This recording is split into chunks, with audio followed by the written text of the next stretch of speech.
Greetings, YouTube. I'm not a fan of social conservatism. I consider it a disease and probably the greatest danger that our species is currently facing because I see it as the source and the foundation of all bigotry and ignorance of the world. Um, and one of the branches of social conservatism that is strongest is, of course, organized religion. Organized religion is extremely dangerous. It is one of the best vectors for social conservatism. And I was listening to the news recently, and there was a priest, and I can't remember what country it was in, but it was a priest talking about the fact that he did not support marriage equality. Shocker there. And one of his bits of reasoning is why he didn't support marital equality is that he said he felt that it reduced marriage to sex, and that was a dangerous precedent in his mind, that if children think of marriage as nothing but, having a foundation on sex. And I was stunned into silence for a second because I'm just like, why? Why is a relationship between two men or two women have a greater foundation on sex than a relationship between a man and a woman? Newsflash, people in marriages have sex, regardless of their genders or sexual orientations. And frequently, in many conservative countries, marriage is seen as the answer to premarital sex. They don't want people having premarital sex because, again, they like to control other people's lives.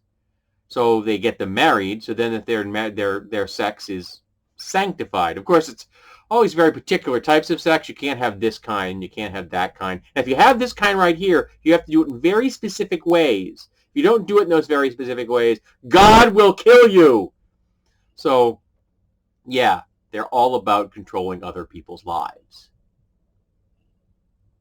But they're also about reducing same-sex relationships to sex in a way that they don't reduce relationships between men and women. Those relationships, in their minds, are not based solely on sex. They're based on love.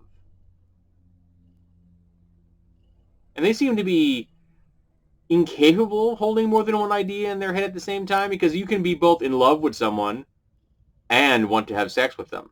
You can be in love with someone and not want to have sex with them. You can want to have sex with someone and not be in love with them. All of these situations can exist at one time or another inside the same person's head, let alone a person having those ideas about different people. But in their socially conservative minds, they almost always reduce same-sex relationships to just the sex. It never seems to occur to them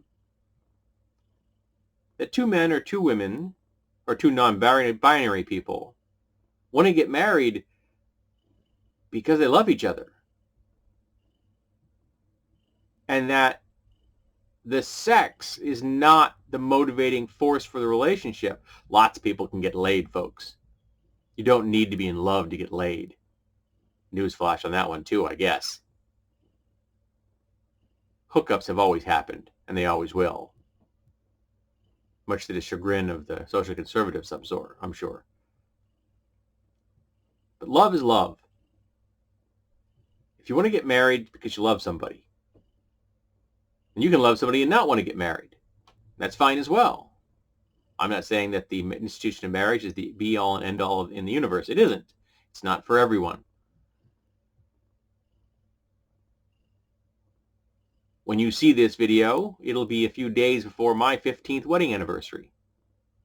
I'm really looking forward to it. It'll be the heck of a time this year to find a present for my wife. 15th crystal. Finding crystal things for my wife was not simple. But I wanted to get married. I like being married.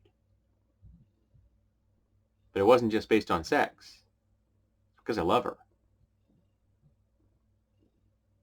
And I'm assuming that gay couples and lesbian couples love each other too. I'm assuming that's why they get married. Not just because they want to get laid, but because love is love. And that seems to be the bit that confuses the hell out of social conservatives. And I'm always confused as to why.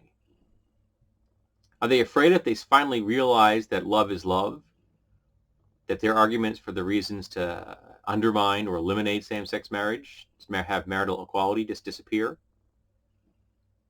That in the eyes of even their God, two people in love are two people in love? That maybe their God doesn't care about their gender or sexual orientation? Because I got to tell you the truth, I don't think that God cares either. And if your God does care, go find a better God. There's lots of them. So, in closing, love is love. Romantic, platonic, sexual. Relationships are complexities based on all of them. And it does seem that social conservatives spend more time thinking about gay sex than gay people do.